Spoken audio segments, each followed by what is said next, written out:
Welcome back to Kick and Crochet. I'm going to show you today this free candle cozy pattern.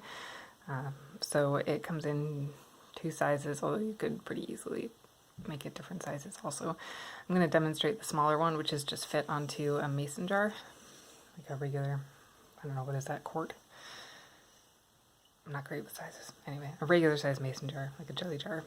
And then you can put a tea light in it. And then this one is a little bigger. It's fit on this candle that I have that measures about 4 inches across the bottom. So you can do either one. For this project, I chose a wool yarn because wool is the most fire-resistant fiber.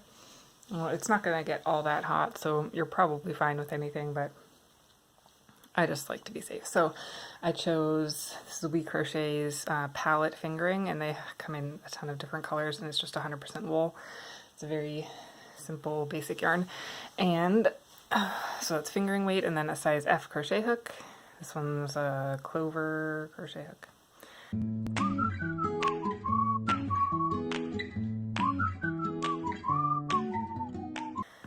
So to get started, for the smaller size, we're going to chain 30. So you can start with any multiple of 6 stitches. I'm going to start with 30 for my mason jar sized one. For the other one, I started with 36.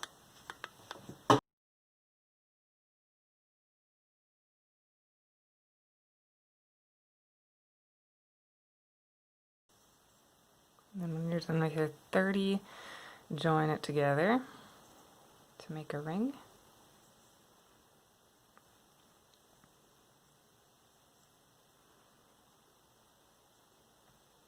Now I'm going to chain 7. I'm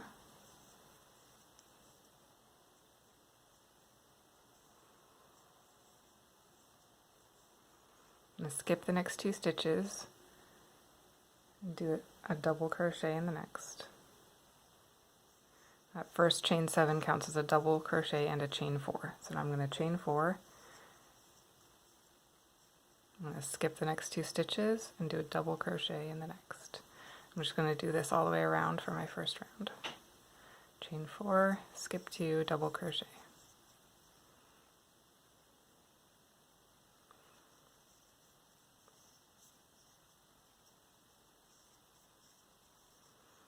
And this pattern, it's a little stretchy. By gaining 6 stitches on your starting ring, you're going to gain about an inch of diameter. It's not exact, but it's pretty close. So if you're trying to make a different size, you can estimate based on that. But I would still kind of try it on after the first couple of rounds just to make sure it's fitting the way you want.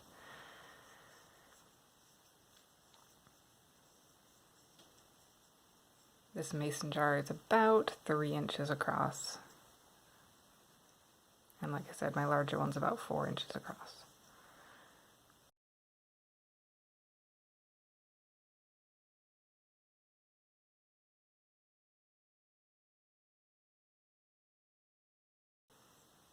So when I'm done with this, I should end up with 10 chain 4 spaces. So I'll just double check 1, 2, 3, 4, 5, 6, 7, 8, 9, 10. That's good. If I was doing the larger one, I would end up with 12. So for every 6 stitches, I'm going to end up with 2 chain 4 spaces. Alright, for the next round I'm going to chain 3. That counts as my first double crochet. Then I'm going to do 7 double crochet in the chain 4 space.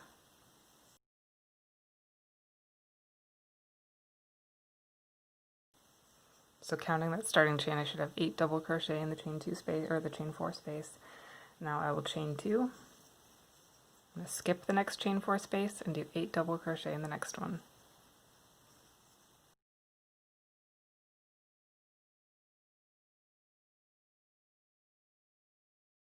Then I'm just going to repeat that around. Skip the next one, chain 2, 8 double crochet in the next.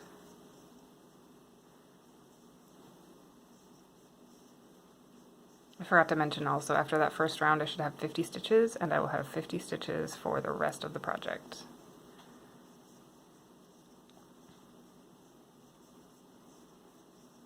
If I was doing the larger one, I would have 60 stitches for the whole project.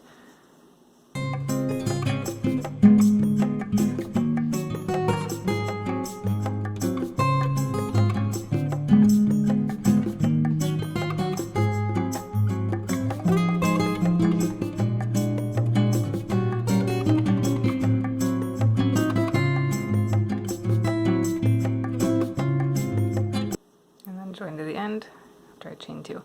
So now I've got these bundles of 8 double crochets separated by chain 2 spaces. Should again have 50 stitches in every round from here on out.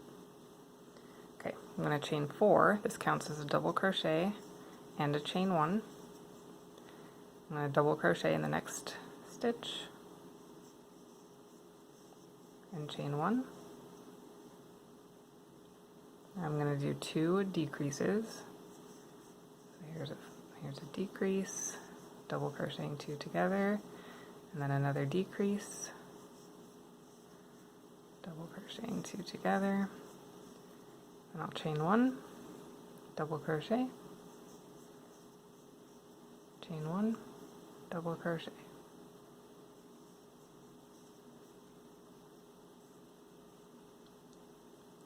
Now I'm going to skip the chain 2 space. I'm not going to work anything in that. I'm just going to double crochet, chain 1, double crochet, chain 1, now a decrease,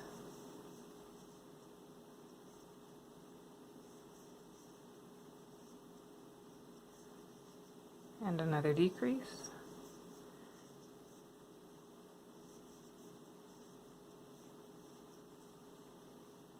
now a chain 1,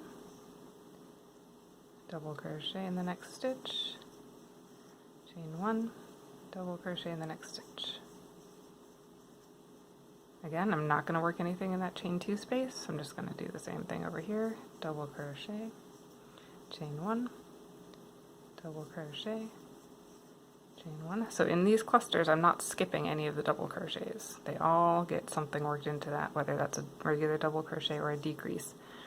And if you need a refresher on how to do a decrease, you start the double crochet like normal, but you don't complete the last step.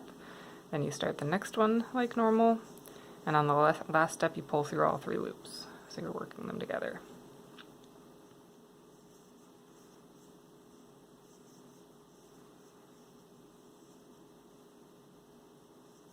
So those are 2 decreases in the middle, then a chain 1, double crochet, chain 1, double crochet. I'm just doing this same little pattern all the way around for every cluster. So I will double crochet, chain 1, double crochet, chain 1, decrease,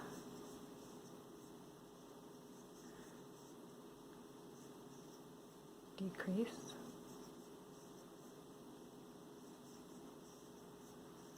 chain 1, double crochet, chain 1, double crochet.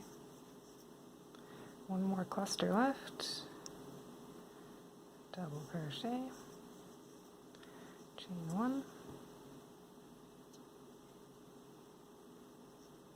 double crochet, chain 1, decrease, and a decrease,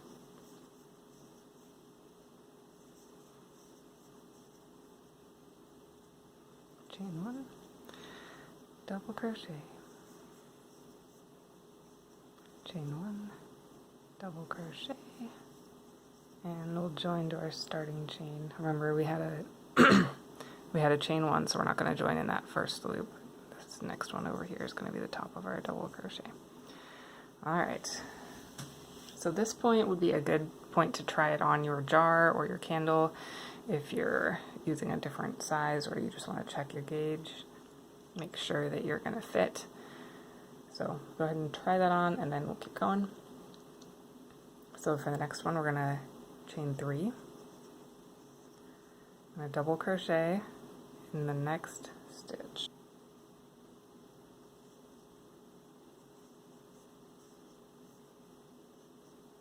I'm going to chain 3, And I'm going to do a decrease in these previous two decreases. So I'm going to skip that chain stitch. I'm going to do a decrease in these two decreases.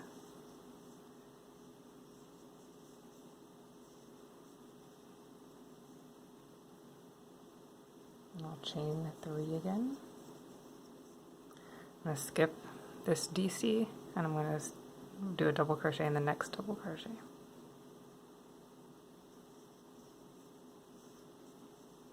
So this is this row. I started with my chain 3, double crochet in the next, chain 3, decrease, chain 3, double crochet in the last DC of that cluster. Now I'm going to double crochet in the next 2 stitches.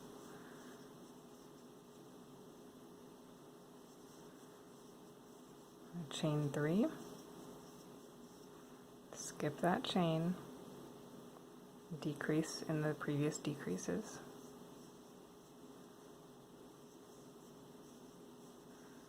chain 3, double crochet in the last double crochet of the cluster, way over here.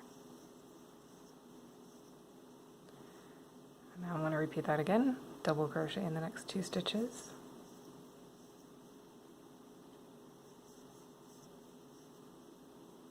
chain 3,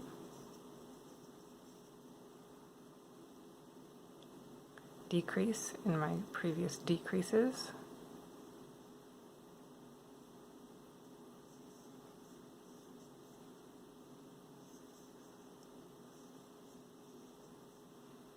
chain 3, double crochet in the last double crochet of the cluster. Now we're repeating it again. Every part of this has a 10 stitch repeat.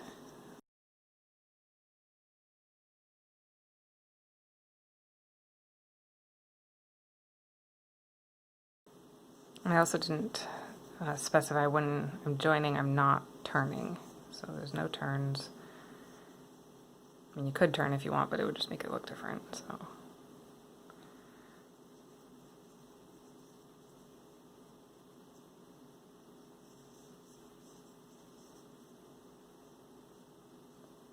Alright, now I'm back to my starting again. I'm going to join to the top of my chain 3, maybe. It's a little tight.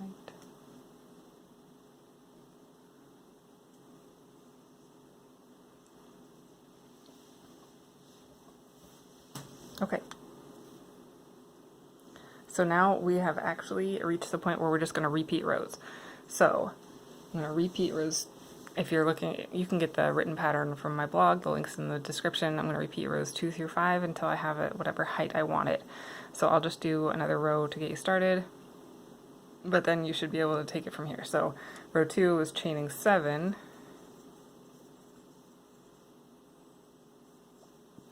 Well, I guess I should say it's not exactly repeating row 2 because now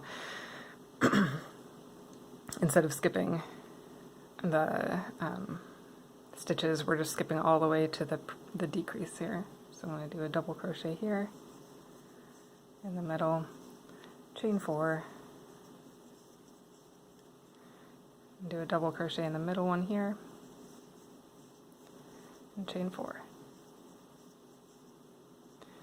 And double crochet in the middle here, and chain 4. Double crochet in the middle,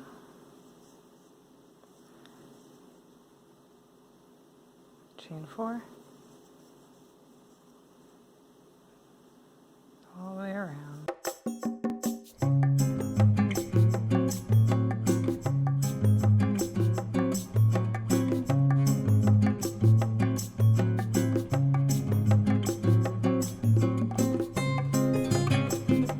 Okay, so from here, we're back to this point where we would do sets of 8 double crochet in each chain 4 space. And so you can see on here, we just finished this row here, and the next row would be this one, to have sets of 8 double crochet in the chain 4 space. And the other chain 4s, they just end up being bars going across. And so you would repeat this. I like to end on this row where you do the 2 decreases in the middle right after you do the 8 double crochet, so that's row 4, I think I like to end on. You could end on whatever row you want, but I think it'd look a little silly if you ended on this row, you know, just, it's really up to you. You can do whatever you want. And moment of truth, does it fit? My kid knocked my candle and dumped wax all over. It fits! It's amazing. So I left the bottom like this so that it still doesn't pull through, but I don't have to crochet the whole bottom since nobody's going to see the bottom, so that's just a waste of time. And then you can see it's not very tall yet, but I would just keep on trekking. And as you go with this pattern, these designs are not going to line up directly on top of each other, but I kind of like that. So they kind of shift over as you go. So if you had a really tall candle, it would kind of spiral around. So they're not exactly lined up, and they're not supposed to be. Okay, I hope you enjoyed this pattern. Remember, you can get the written instructions on my blog with the link in the bio. Happy crocheting!